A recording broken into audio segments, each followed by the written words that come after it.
Previously on Chat 62. I just knew I wanted to go back to 1st Marine Division. I knew I wanted to be attached to an infantry unit. Okay.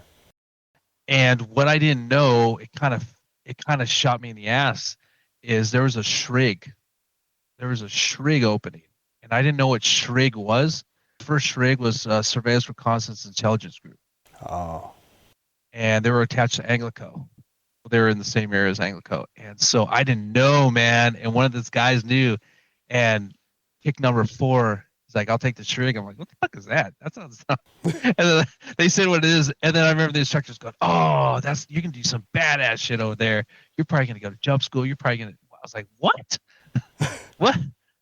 How come nobody told me this shit? No. So you missed that opportunity to go out to first SHRIG. Yeah, oh man. I was so bummed. I was trying to tell him. I think his name was De Leon. I said, De Leon, let me get that from you. He goes, no, fuck that. I don't give you shit. You go to 5th Marines. I was like, how dare you?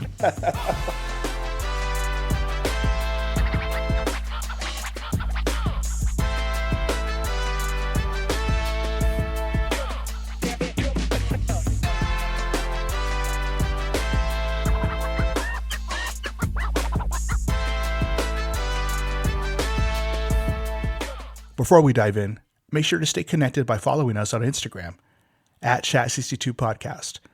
If you're enjoying the show, we really appreciate a 5-star rating and a follow on your favorite platform. Got questions, stories to share, or want to be a guest? We'd love to hear from you. Reach out to Erik Monarca, our creative media producer, at monarca@chat62podcast.com. Martin Almanza, our digital content strategist at Almanza at chat62podcast.com. Ruth Monarca, our content and outreach coordinator at ruth@chat62podcast.com. Or connect with Kevin Lopez, our unofficial guide for VA disability filings at lopez@chat62podcast.com.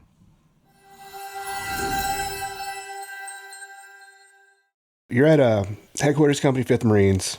What was the time like? I mean, I'm sure you eventually got used to, your staff NCO, your roommate, your other roommate. I definitely got used to my first roommate. Well, I had to, right? Because it was fucking barracks. The barracks were definitely an eclectic group of fucking Marines.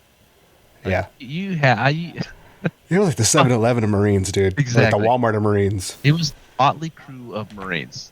There you had go. Every race that you think of. You had every background that you can think of. You had every body shape that you can think of. So it was like the motley crew, right? And then entire barracks. And then the group of I worked with in my shop, probably as eclectic, because I had one that was where he had ADHD, who also retired from the Marine Corps, probably not too long ago. Right. and then we had one, call him Brother Dre. I worked directly with, and God bless his soul, he's passed, and he was hilarious. It's like ghetto-fied times 100, but he had a good heart. He was funny. Oh, he was a really good guy. He was from the backwoods of Michigan. Muskegon, Michigan, right? Then the other guys that I work with, which are good guys, and once again, I started out in that shop not liking people, and I wound up, by the time I had to PCS a few years later, those were my brothers, each and every one of them. I lucked out finally while I was stationed there, and I barracks there with another Marine that was from the LA area as well, who I meshed with, who actually helped talk me off the ledge a number of times with the run roommate we had, who would drive me fucking batshit crazy nuts. So it was good to have some stability and some normalcy inside that room. Yeah. Yep. Yeah.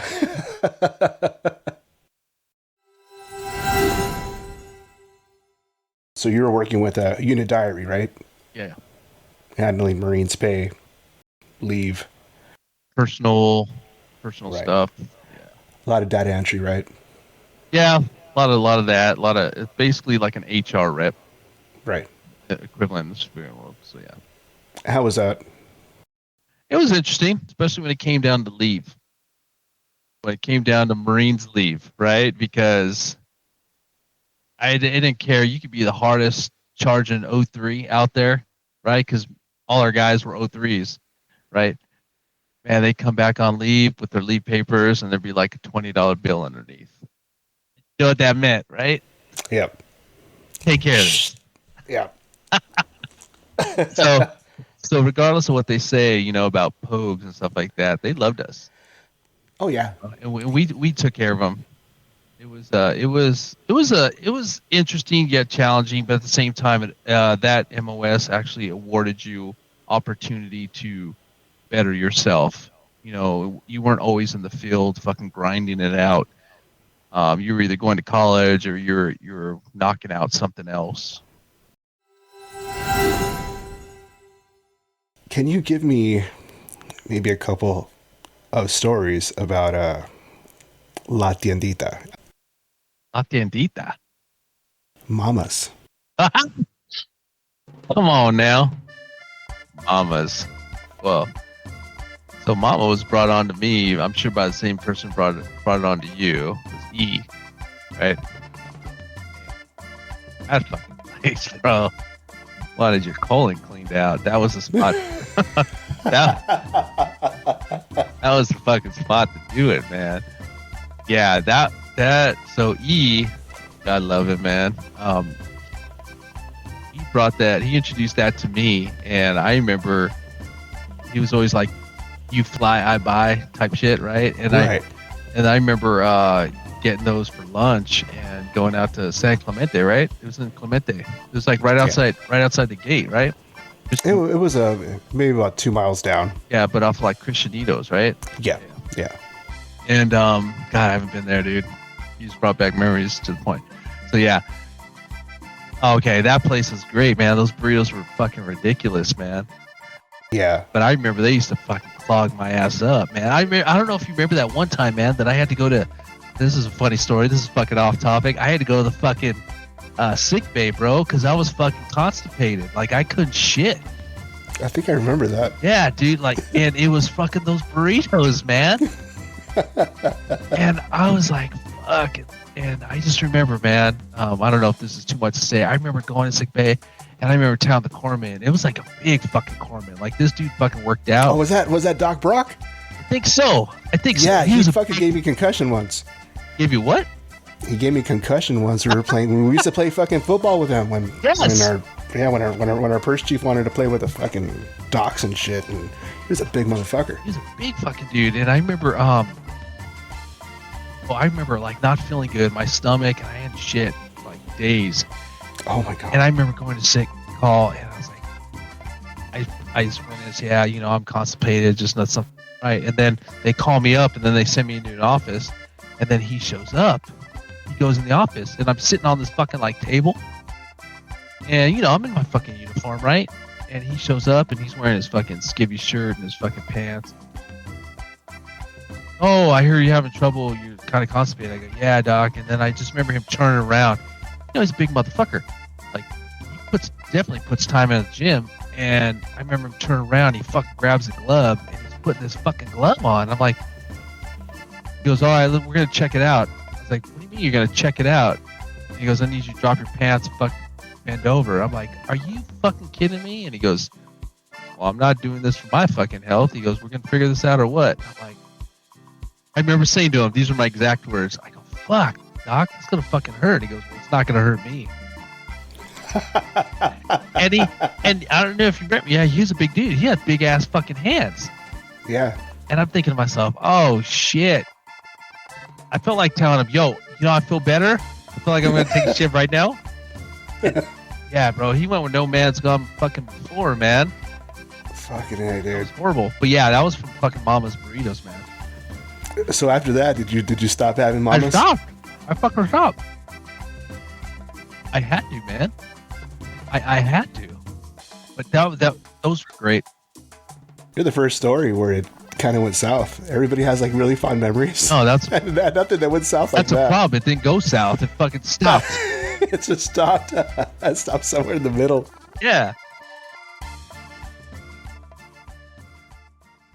So you did your time at Headquarters Company, 5th Marines, and at the end of your term at Headquarters Company, what was the story behind that? So there was an opportunity that came up with while I was there, and I had went through the ranks. I obviously picked up Lance Corporal. I went through a meritorious board for corporal, got meritorious corporal. I remember that. The opportunity came up with a career planner about putting in for I&I duty. I didn't know what I&I duty was. I had no idea what it consisted of and stuff like that. So during this time, I happened to get married, and we had some family in the state in which there was an opportunity at, and so I said, hey, I'll give it a shot, see what it is. And the unit was a combat engineer support unit. Able to actually get my foot in the door, and they were looking for a corporal at the time to do my MOS, my job, and so I actually put in my paperwork, and I was the only one to put in, and so I was able to get that. I'm PCSing out of state, so it was bittersweet because I really a huge bond relationship with those guys. I really like that crew was just one of a kind for me. At first, it was really rocky stepping into that building, and then leaving was bittersweet, because each and every one of those guys, like, they stuck around throughout my time. I think the corporal actually left prior to me PCSing out, but the rest of them, from the staff sergeant down to the others, were all still in that community, and so it was bittersweet. It was a shocker to see you go. Given that everybody was there, it felt like we were all just our time was gonna come up there. We're gonna be there until the end of our, till our EAS, and that was gonna be it. And so when you dropped the news, it was like, wow. Yeah, it was quick. Yeah, I remember that. It was a big surprise. So when you went to I&I duty, were you going to finish up the rest of your enlistment, or did you have to commit to another enlistment to re-up? I had to extend. Okay. Because it was a minimum 2-year commitment. I actually sent an extension, got over there, and ironically, I was probably a corporal there for about a year. They put me up for another board for sergeant, meritorious, and I took that board, and I won that board. So then I picked up sergeant, like right at the 2-year, 11-month mark. Wow. I was moving. I was doing well. Definitely my first enlistment still, and I was really happy. I was excelling and doing my stuff. So, but at the same time, man, like, I&I duty is a whole nother fucking animal, man. Especially being on the active duty side. Like, these guys and gals, 1 week in a month, 2 weeks a year. It's like, shit. Especially coming from like the fleet, coming from 1st Marines infantry area. Like, everybody's fucking locked on, man. Like, no matter how fucked up they may be, they're still locked on. They know the mission. They know the assignment. Yeah. These guys, as a reservist, and God bless them all. I don't think I could ever have been a reserve, even though I was. But I don't think I could ever have been a reserve at the beginning of my career, because some of them, Jesus, Lord have mercy. I mean, they would show up to drill, and it was like the first day of boot camp. Hair's all fucked up. They got like 5 o'clock shadows. Their camis were fucking nasty. Their boots. Remember, we're still wearing blacks, right? Right. Jungle boots or Cadillacs. Cadillacs. And they came in all. I was like, yeah, you got polish for those boots? Why don't you try using it? Shit, And then they show up with, and this isn't indicative for all reserves. I'm sure there's a bunch of locked on, outstanding reserves out there. But the ones from this unit, I mean, they had like their chevrons on one collar, nothing on the other collar. I'm like, what kind of shit is Is this this? the fucking Navy or what? Yeah. Shit. Exactly. And then it turned out that there was a lot of O3 stuff that they had to learn, and us as I&I staff, if we had gone through the courses or been around it, we were tasked with teaching it. Really? So yeah, so we served almost like 2 jobs, and then every once in a while we would get some Marines from the fleet that would come out and teach like something like NANDAV or something. It was a whole nother animal, man. Like something that I'd never been prepared for, but it opened my eyes up to what it's like to be a reserve. See, the whole time when I used to hear about I-9 duty, I just thought you were teaching reservists, for example, you were teaching reservists 01 duties and that was it. Oh no. Well, Wow. now they did have reservists that were those old ones. Mhm. That on reserve weekends, they would technically do all the work and you would just like sit there right next to them and make sure they're doing it right. But there were other related, because remember, this is combat engineer unit. So there were motor T Marines, there were combat or engineers that would have to do stuff, certain stuff. There was what else was there? There were like some logistics guys. We even had a hazmat team, which were a bunch of reserves that were hazmat specialists. So it was a whole gamut. And then we had officers, right, that were reserve officers. And so a lot of these reserves, they all had like careers in the outside. It'd be anywhere from nurses. We had some police officers. We had people who owned their own construction firms. We had private diesel mechanics. We had it was just a plethora of experience and careers there. When you would get on these people as a active duty Marine, it would take a little bit for it to sink in. And then the customs and courtesies. Okay. Corporal. Okay. Okay, what? Okay, sergeant. Oh, okay, here we go. Because they're so used to the customs of their civilian lives. Right. So a lot of times you had to bring it back down to earth. I had a gunny. I remember I was at I&I duty for like 2 months, and I had a gunny, reserve gunny. He spent his entire time in the reserves. I used to wear the jungle boots with the green mesh. I don't know if you remember those. Yeah, I remember those. Yeah, I used to wear those. Right. I wore them when I was with 5th Marines. I remember this company gunny coming out of a meeting, and he's like, "Oh, look at the corporal," thinking he's an infantry guy with his green mesh boots. And I remember just looking at him like, fucking piece of shit. You want to talk. You spent your entire time in the fucking reserves, like you haven't done shit, right? And his MOS is, he was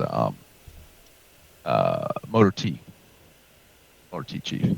So, and he was the one that had his own contract company. But I used to go like, "Are you serious?" And I was like, "Oh, you like those, huh, Gunny? Good to go."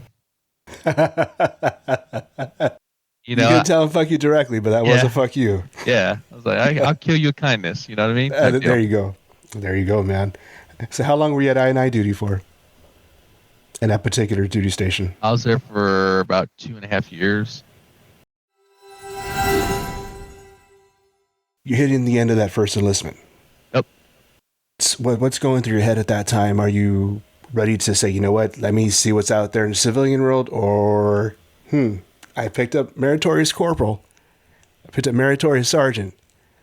Maybe there's something there. So, no. I said, no, I'm done. Got out.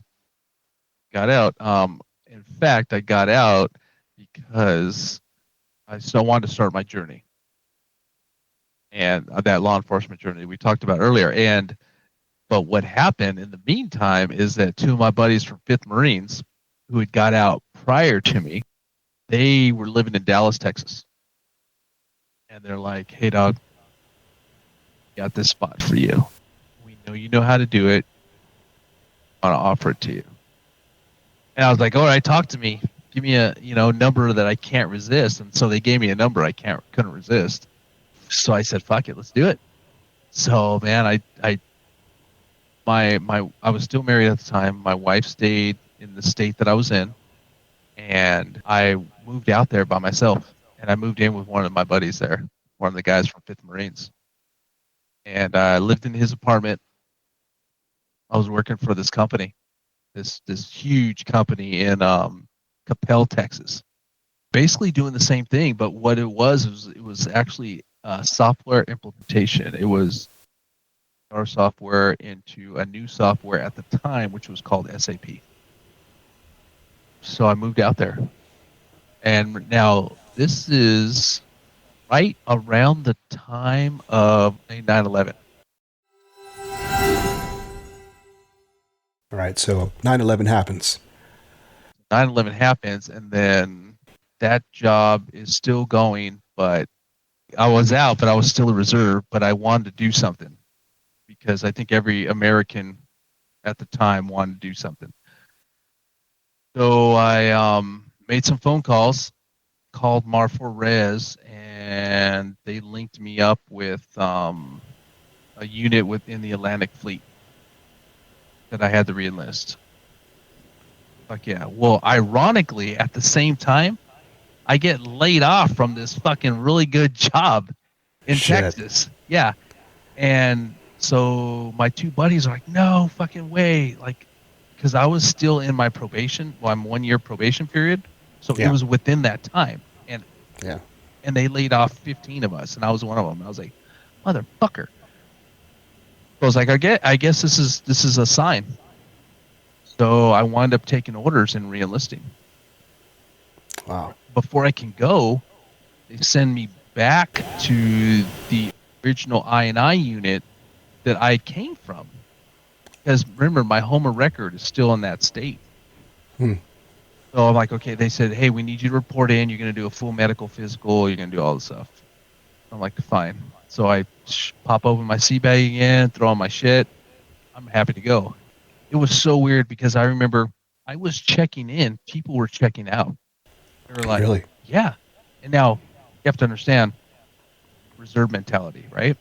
Hey, I didn't sign up for this. I did my time. I did my 6 years as a reserve. I'm fucking I didn't out. sign up for this shit. Yeah. So they're getting out, but then they're doing a stop loss at the time. So they're like, sorry. Hold on there. Exactly. Let's put in those plans real quick. So stop loss. So all these guys that were planning to freaking get out, they had no choice and they had to stay in, right? Stay in. And so now they're building numbers, right? I wind up having to stay. It goes into 2002. Stayed in. We're doing workups. We're training. They attached me to this combat engineer group, and they're like, "Hey, Sergeant, you're gonna be squad leader. Staff NCO is gonna be the platoon sergeant, and you're gonna be squad leader, but you're gonna help up doing workups and training and stuff like that." I was like, "Okay, good to go." So now I'm completely out of my primary MOS. Now I'm spinning up to be this combat engineer, 1371, I think. Yeah, 1371 or 81. I'm like, all right, cool. And I get a group of fucking reserves. All reserves. Zero active duty. FNCO, my staff sergeant, was a full-time. I'm like, yo, staff sergeant, you need to fucking step it up. You know, we're about to go into fucking shit, right? If this works out, we're about to go into shit. You need to step it up. You need to be a little more not only professional, but you need to be a fucking Marine, right? And this was a guy who spent most of his time, all of his time as a reserve, but he was a businessman. He was a salesman. Sell ice to an Eskimo, but he could not be a leader to Marines. And I found that out real quick. So I'm like, yo, figure this out, you know, because we had some guys that were really soft and couldn't get their shit together and couldn't even get their personal finances straight. So build numbers. We get ready. We get on a bus. Our loved ones. It's Joe time. It's ready to go. We bus over to forget what Air Force base, and we're getting on a fucking liner, and it's time to go. And this was like January. This was the end of 2002. This was like January of 2003.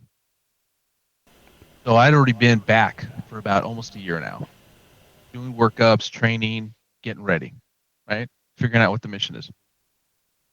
So we wind up going 6 ESB. We wind up landing in country to Kuwait. So we wind up landing in Kuwait about January of 2003. It was surreal. It lets you know the severity of what your decisions are, but it tells you be careful what you wish for. Right? Every Marine knows what they're ready to do, like fucking put their life on the line and fight for this country. But once you're like there and you're staging, and I remember flying into Kuwait, and I remember the pilots saying, "Hey, we need everybody in the cabin to shut their windows," and we had to fly in at night. And they said they're going to make the landing without any lights. Yeah, because they were worried about getting shot at. Oh, fuck. The war hadn't even started yet. Now I got all these fucking reserves. Like, ah! And once again, this isn't a dig on reserves. This is just the guys that I was with, right? And it's just the reality of it. I'm sure, I mean, yeah, you did mention there's probably a lot of good reservists out there. I'm sure there were plenty just like, like the reservists you were dealing with. Right. And now it was funny. So here's the irony about that. So I had 2 former active duty Marines, both of them sergeants, in my platoon. All squad leaders with me. All the squad leaders in my platoon were all former active duty. Myself and the other 3. Right? Our platoon sergeants, staff sergeant, for this entire time. Who was a reservist the entire time? Right. Okay. All 3 except me are all O3s. From the fleet. Legit motherfuckers. Oh, shit. Wow. And we would have our squad leader fucking meetings, and we would all sit there at the fucking round table with our hands on our heads because we knew staff sergeants coming in, and we're like, oh, this is gonna fucking hurt. Because once again, he just did not have the tools to be an effective leader in an environment that we're about to go into. Yeah. Right. So I was. And you said you were still in 01, right? Yeah. At this point, okay. Yeah, but I was already cross-trained, so I got the MOS as 1381 or whatever. And that, what did they call that? Like A billet, B billet? Or that wasn't the case? No, that wasn't the case. Okay. Yeah. So now I'm cross-trained, and then like I had the whole time when I re-enlisted and I went back in, I never trained to be. I never touched a computer. I was never an O1. It was all fucking ESB, engineer support shit. So anyway, so we fly in, and then we get there, and we're kind of rushed away. We get in these buses that don't have, well, they have windows, but they have these big black blankets over the windows, and they're driving around the airport with everybody's driving around the airport, no lights. They just have those like those little neon sticks. Yeah. That's it. We're like, where the fuck are we going? And we're in Kuwait. It's like, wasn't this place fucking liberated back in 1991? Why are we? Yeah. Why is this under so much security and so much precaution taken to get around? It's because we're on the northernmost border, right? Okay. The southernmost tip of Iraq. Oh, okay. So there was still stuff happening. Yeah. Can I ask you really quick before we go any further? Yeah. What did your you said you were doing ESP stuff. So what did that consist of? If you can, just give us like a broad overview of that. A lot of it was bridge construction, developing and maintaining fuel cells. It it was heavy equipment from backhoes to Cudbies to hardtop Humvees to basically anything dealing with construction, building, and um, kind of like rectifying a working right in the middle of nowhere it's like a self-generated and self-habitated like little fucking city, right? You have bridges. If there's lakes, or not lakes, if there's like rivers, you're dropping bridges, right, from one side to the other, making fuel cell bladders, like fuel farms for JP8, stuff like that, plowing the area to drop those bladders, creating berms. If infantry units they need berms made, you're the ones making the berms because you got all the HE equipment, stuff like that. So basically, support, anything having to do with support. Okay. Right. Get there, and we're just kind of like fucking chilling out. And remember, at this time, if you could recall, George W. Bush is giving the UN inspectors fucking deadlines. Yeah. And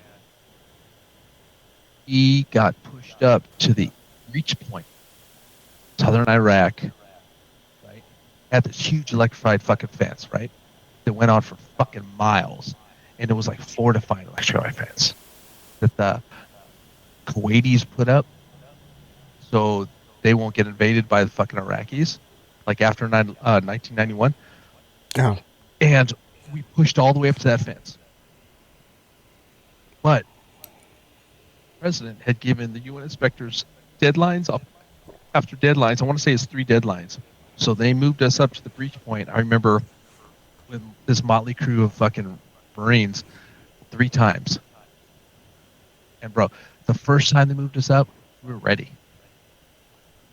Okay, fucking anxious. We were scared but anxious. And remember, majority of kids in this reserve unit, college kids. They were college kids. Yeah, they all went to fucking the university, the local universities. They're all working on their degrees. Some of them were in this, like, it's called a MESET program, which is they're going to get their degrees and they're going to commission to be an officer. Yeah, right. I've heard of that. So they're fucking in there, but they're scared, bro, because a lot of them are still living at home with mommy and daddy, right? Yeah. And they only have to play Marine 1 week in a month, 2 weeks a year. But this is like, oh shit, this is some real shit. Yeah. Just real. Everything just got real. And they had us staying. Our accommodations were about 5 miles south from the border. We're out in the middle we're in the field. We're living in these fucking huts, porta potty shitters. The Kuwaiti fucking people are serving us food. They got like fucking Quantum Hut type tents out there. I mean, we're still living out there. And some of these guys, true fucking story. So some of these guys, they didn't want to be out there. Oh. And so there were 2 cases that I remember being there. Because remember, we were issued, as soon as we were in those places, we were hot. We had rifles. We had all our rifles. We had all our fucking gear. We had live ammunition. 2 knuckleheads go into a porta potty and shoot. One shoots himself in the leg and one shoots himself in the fucking hand. Oh my god. Yeah. And they got fucking, because they didn't want Hello safety. Well, no, fuck. no. They wanted. Oh. They were trying. They didn't want to go to the war. Oh fuck. Oh, they did it on purpose. Yes. Oh shit. Yes. I thought it was just some fucking negligence and they just forgot to put the fucking safety on. Wow. No, they got sent back. They actually got sent to Germany, got flown out to fucking Germany, and obviously they were of no use, right? I was like, what the fuck? None of them were in our platoon. They were in other fucking reserve units, but we're all kind of housed in the same area on the field. And I just remember hearing about that, and we heard the gunshot. We're like, what the fuck was that? Then somebody comes out, and then they had to have some big meeting and talk to all the Marines. Listen, you don't want to do this, blah, blah, blah. It's not gonna help you. It's gonna get you kicked out of the Marine Corps, whatever the case may be. So that stopped, and then all the we were out there for so long before the war started. Guys, some of my Marines, some of which were married, some were getting those Dear John letters. Oh. And you're fucking having to deal with that, you know. Hey, dog, hey. I get it, but, you know, we're out here, fucking, you're a Marine, we got to do our thing.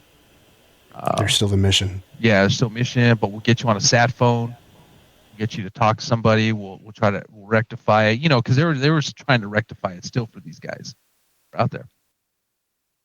So, anyways, they, like I said, they kept moving us up to the breach point to start the invasion. And I remember the first time they moved us up, we're anxious, kind of scared. It's like, oh shit, what's about to happen? What's gonna go down? Oh no, the president's gonna give more time. Push us back to camp. Week or two later, boom, back up there. Okay, this is it. This is really gonna happen this time. Nope, gonna give him another fucking time. Push us back to camp. So basically, think of it like a fucking dog. Like, keep taking a dog to fucking fight, and then don't fight, and fight. This dog is fucking wound up.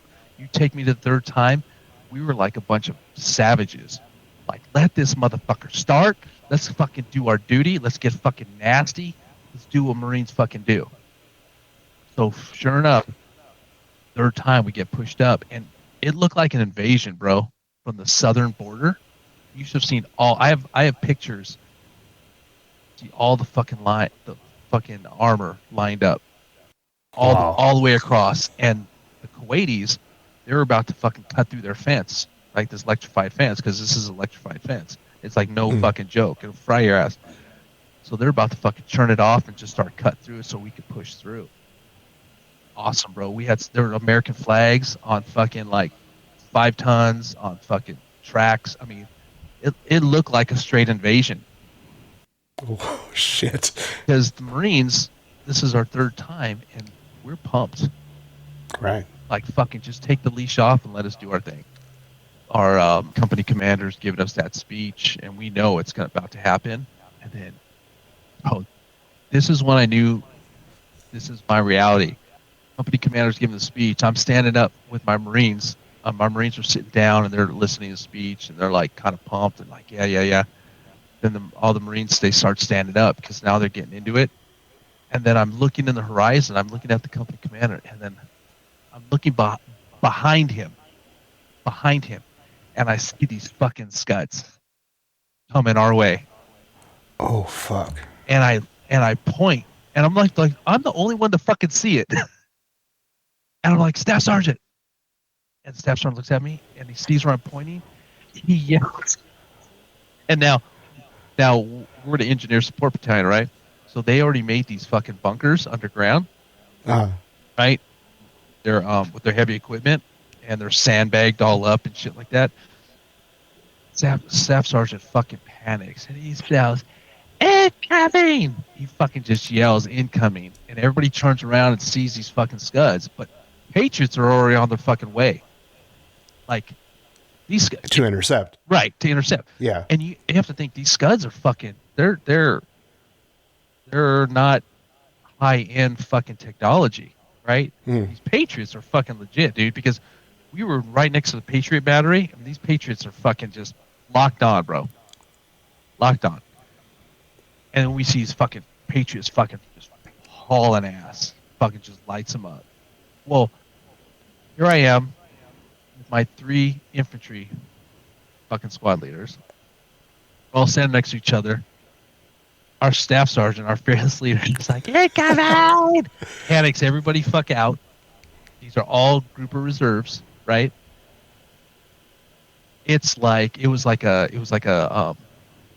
old comedy show where everybody's running into each other like different directions trying to get to a bunker, and I'm just like fucking standing there like, and me and the 03s are looking at each other like, what the Patriots are handling business?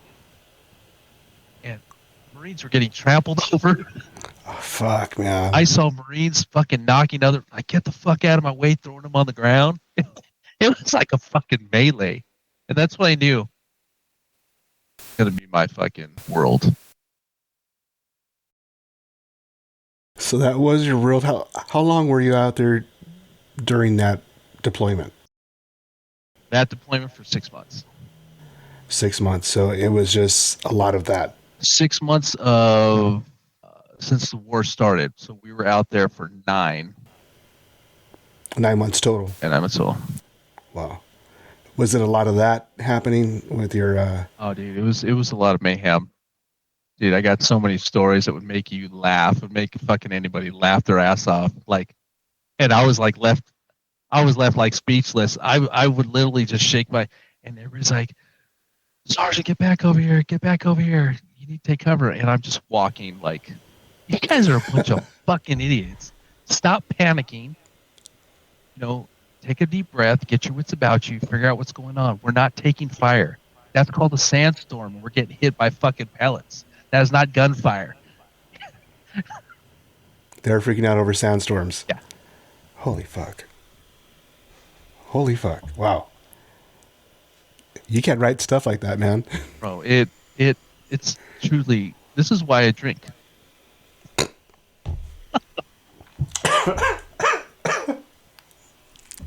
But like, once again, I don't want to say that's indicative for all the reserves, because there's some fucking great reserves out there, man. It was just this fucking life crew that I was with.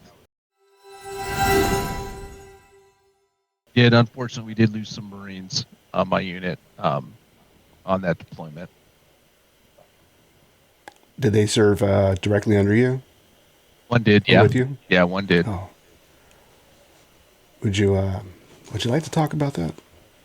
Or I understand if it's, I'm not going to cross any lines. I mean, it's cool if you do, it's cool if you don't. I totally respect it. No, I think out of respect for him, and his family, I really delve into it too much. But yeah, it was this way. It was something that shouldn't have happened.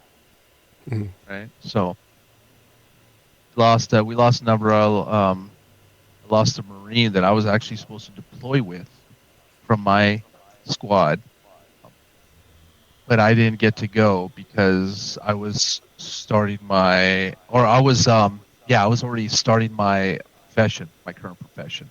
So I was in the academy at the time, but I was supposed to go with him. Once again, that must have been a sign.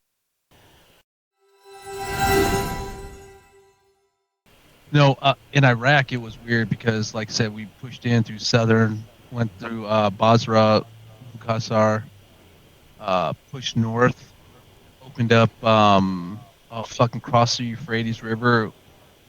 The Euphrates River is where we lost one of our Marines. He was supposed to cross with the line, fucking drowned. Oh. Because we didn't want to go over the bridge because we thought the bridge was actually fucking IED rig. Mm-hmm. Supposedly the path of least resistance, and pushed all the way up into Baghdad, opened up George W. Bush fucking International Airport, Baghdad. We're there for the reception, for the big gunfight there. Pushed as far north as Tikrit, Iraq.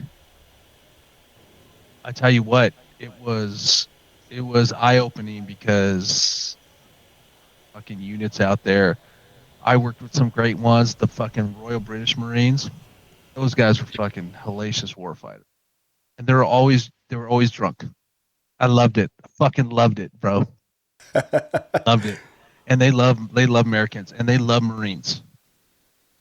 They love fucking Marines. I could not believe that was one of the coolest things is when we went in Iraq. When we landed in Kuwait, and the times that we would come back to the rear for a little R&R for like a day or two back into Kuwait, the Kuwaiti people fucking loved us. The Kuwaiti army loved us. They would call us the white sleeves, right? Why is that? Because you know how Marines, when they fucking fold up their sleeves would be fucking. Remember the old woodland camis, not the new digis now. I don't think they're as white, but the old woodlands, right? They would call us fucking white sleeves, and so. Some reason the white sleeves fucking had all the our enemies were scared of us and our fucking allies loved us. Really? Yes. No matter where we fucking went. It was crazy. And it didn't matter if you're 03 or fucking an admin dude, right? If you were white sleeve, they fucking loved you. We had Kuwaiti interpreters soldiers with us that fucking loved us. Oh, I got so excited. I remember one of them saying, I was so excited when they told me I was going to be with a white sleeve. It was a symbol of intimidation. Right. There's like, you guys are badass. You guys fucking kill. Yeah. So when we pushed to Iraq during the war, obviously our sleeves were always down, right? Nobody had their sleeves up the entire time, right? The Imperial Guard for the Iraqis, the Iraqi fucking army, they knew who the fuck we were when we came in, the Marines. Like they already fucking found out about us back from like 1991, right? Yeah. Not to mention in the stories that you hear about Mogadishu, right? Mm-hmm. So they know we're coming fucking through town. It's gonna be hell. Bunch of war fighters, and so it was nice to see that love and that support and that notoriety, even in other countries. Yeah, I don't want to really get into like the push through Iraq just because it's just understandable. there were some interesting fucking times, man. I've never like been fucking dirty. I've never had fucking sand in places I never even knew I fucking had. Seen some fucking snakes, bro. Seen emperor scorpions for the first. I mean, camel spiders, shit like that. It was fucking crazy out there, man. It's like another yet another country that God fucking hated. But supposedly there's so much biblical history there, bro. We went through where the Euphrates, right? Yeah, where the Tigris and the Euphrates connect. Mm-hmm. For the Bible, that's supposed to be where the fucking fountain of youth is. Well, shit, I was there and I didn't find any goddamn fountain of youth. Excuse my language. And then Babylon, Babylon's there, and I'm thinking, how could there be so much biblical history here, but it's just so much fucking hate and discontent? That's the question that's going to be asked forever, it feels like. Yeah. Unfortunately. And then going through some of the fucking palaces, bro. I've heard stories. Yeah, dude. Tom didn't like us, but he had fucking American muscle in the basement. He had pictures of his wife with blonde hair, but he didn't like the West. And gold-plated toilets and fucking sinks. Yeah. Come on, man.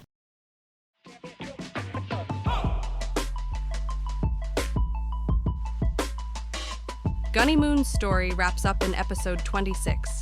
Until then, stay sharp, stay grounded, and as always, thank you for riding with us here on the Chat 62 podcast. Semper Fi.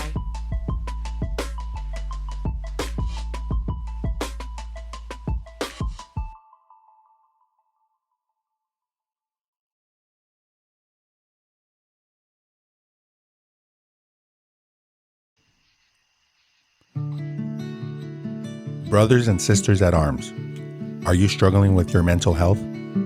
You are not alone. There is help available. The National Suicide Prevention Lifeline is there for you. Call or text 988 to connect with a trained crisis counselor 24/7. Do not hesitate to reach out for support. You are strong. You are loved. Semper Fi.